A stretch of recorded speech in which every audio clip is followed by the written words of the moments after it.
Hey, I've got a great story for you about how Benevolent Synchronicity helped an unknown guitarist become a success.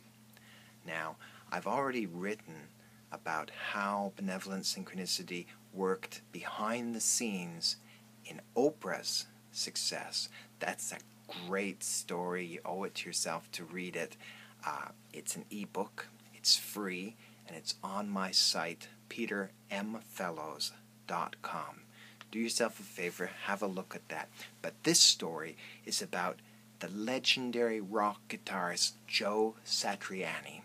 Joe Satriani is probably one of the most influential and respected instrumental rock guitarists on the planet.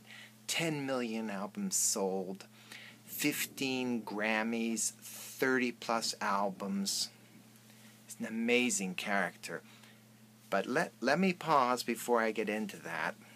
I've talked about how Benevolent Synchronicity worked in the lives of some famous and interesting people and scientists, and I want to be clear that this is the same natural principle that works in your life, in my life, and it's working right now.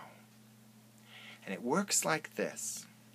You have an aspect of yourself that at a deeper unconscious level operates to find conditions out there that will give you the potential for fulfillment.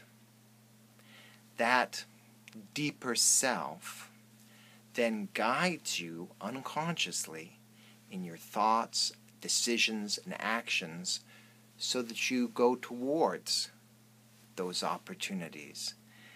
This is a natural process. It goes on all the time. You can consciously learn to put yourself in tune with it. That's what I teach my clients. But it happens on its own, and it happened for Joe Satriani. Let me take you back. Berkeley, California, December 1983. Joe Satriani is in a three-piece band called The Squares. They play at local clubs, they rehearse in a warehouse, but they don't have a record deal. And during one practice, Joe decides to take a break. He goes out back at the warehouse. He's standing beside the dumpster, which is overflowing with these damaged books from a publishing company which shares the warehouse with him. And he's thinking about his lack of fulfillment, the fact that he has not been able to make a career, a real career, out of the thing he loves the most, which is playing guitar. Perhaps he's thinking about his old friend from Westbury, Long Island, where he went to high school, Steve Vai. Joe, used to be the teacher. He taught Steve how to play guitar, and now Steve has a successful career as a guitarist in the music business.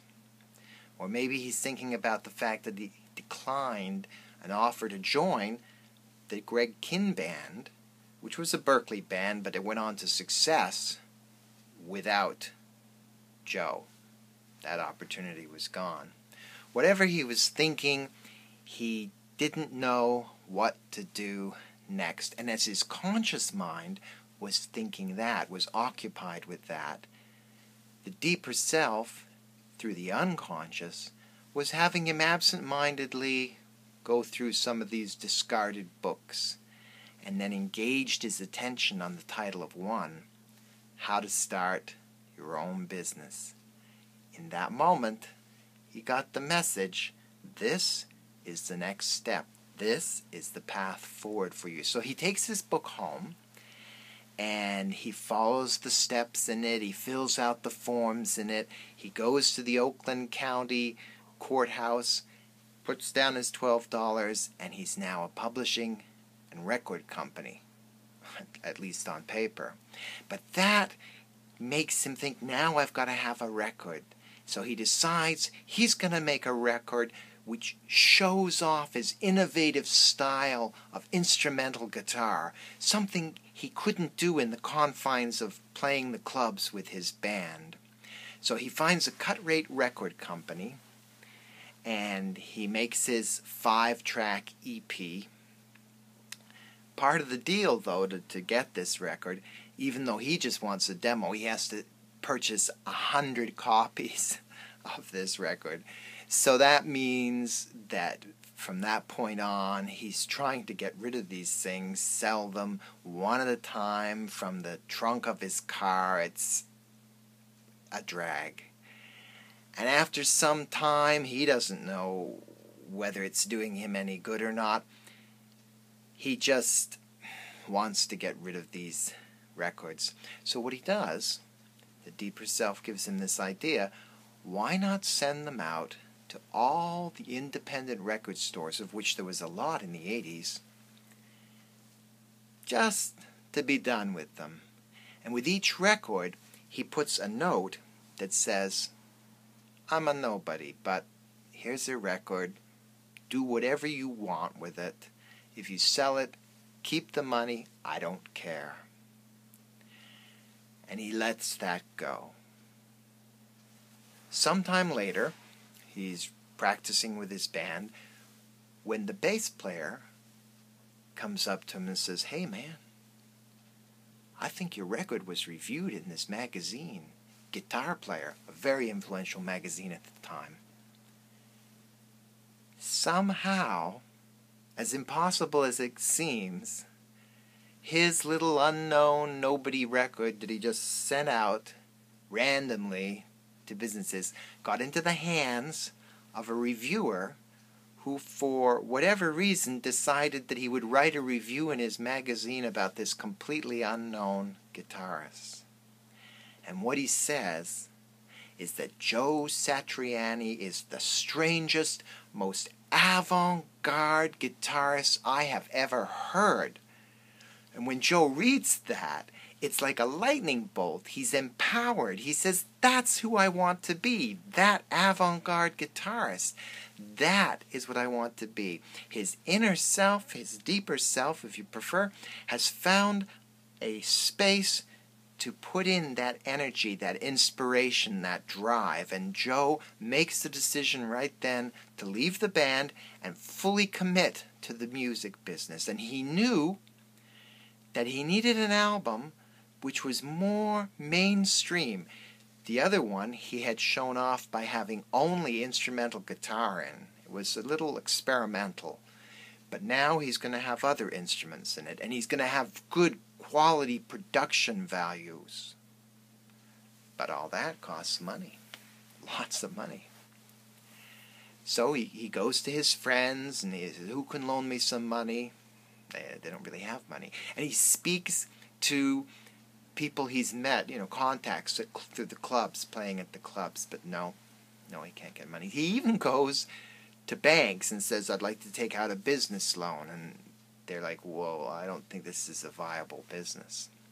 He goes to music studios and asks for a spec deal where they'll front the money for the cost of time in the studio and the cost of engineers, and then when you get your record deal, you pay them back. Except they weren't as confident about Joe getting a record deal as he was, at least before constantly meeting this block after block. He's at home. He's feeling very dejected as he goes through his junk mail. He really thinks that he is not going to be able to do this, that maybe it's not meant to be. And then his attention is caught by one piece of junk mail, a pre-approved credit card offer with a $5,000 limit. In the 80s, banks were sending these out to everybody and their dog. So here he has one, and he thinks it's a message from heaven. He's been looking for funds to fund his new album. Here it is. Now, you or I would sense this is not a very good idea, but Joe, in a blind minute of enthusiasm, grabbed it and ran to his studio. But his deeper self did manage to suggest to him, negotiate a price. So he said to the studio, what type of deal would you cut me if I pay you cash up front? And they said, we'll decrease the cost by 50%. That's a great deal. Sold. After 107 hours of recording time, Joe comes out of the studio with Not of This Earth, his album. But he still has two problems. The first one is he's got $5,000 worth of debt, 19.8% interest rate, and they are about to come down on him for non-payment like a ton of bricks. It's just a matter of a few days. And the second problem is that although he has this great demo, he has no connections in the music industry that would allow him to get this into the hands of an executive who can listen to it and say, yeah, I like this, or not. Just before he falls off the cliff, Benevolent Synchronicity intercedes in his life in a beautiful way. Two ways. First, the Greg Kihn Band is on tour, it's doing really good, going gangbusters, but they lose their lead guitarist. They're in big trouble. They need one as fast as they can, and they remember again, or think again, of Joe Satriani, who's a great guitarist. And they say, what can we offer him so that he'll just drop whatever he's doing, however busy he is, and come with us on the road? Well, their timing was perfect. And the offer that they make is so good that Joe is able to pay off all his debts within 1 week. And the second piece of Benevolent Synchronicity is that his old friend, Steve Vai, that now he's reconnected with and now knows what Joe's into, knows that Joe has a demo. He's got a recording contract with Relativity Records, so he becomes the contact for Joe, getting his album to the executive who listens to it, likes it, and agrees to release it. So in the course of just 2 months, Joe goes from where he was to having a lucrative career with the Greg Kihn Band, which is a successful band, a recording deal signed with a real company. His LP has been released, and he's back in the studio working on his next LP, Surfing with the Alien. Great titles, huh? But here's the thing. We can see this is fantastic. It's wonderful. But he doesn't see that. For some reason, Joe is convinced that the recording company's not happy with him, not satisfied with what's happened, and in fact, he's sure they're about to drop him back into obscurity. Joe was wrong. Relativity Records releases Surfing with the Alien. It sells 1 million copies in the US alone, goes platinum, and skyrockets Joe to rock stardom. I was extremely lucky, he says. My only real plan was to make a living doing the thing that I love. See, when you put fulfillment first, when you trust in yourself, that clears away any blocks for the unconscious inner guidance to bring you to fulfillment. And fulfillment, as a byproduct, creates success. If you would like to find more fulfillment in your life, if you would like to achieve outcomes that bring you fulfillment in a way that generates success for others, you can do that. You simply have to put yourself in harmony with your inner guidance. If you think you'd like to try living life that way, I can show you how. Thanks for watching, and take care.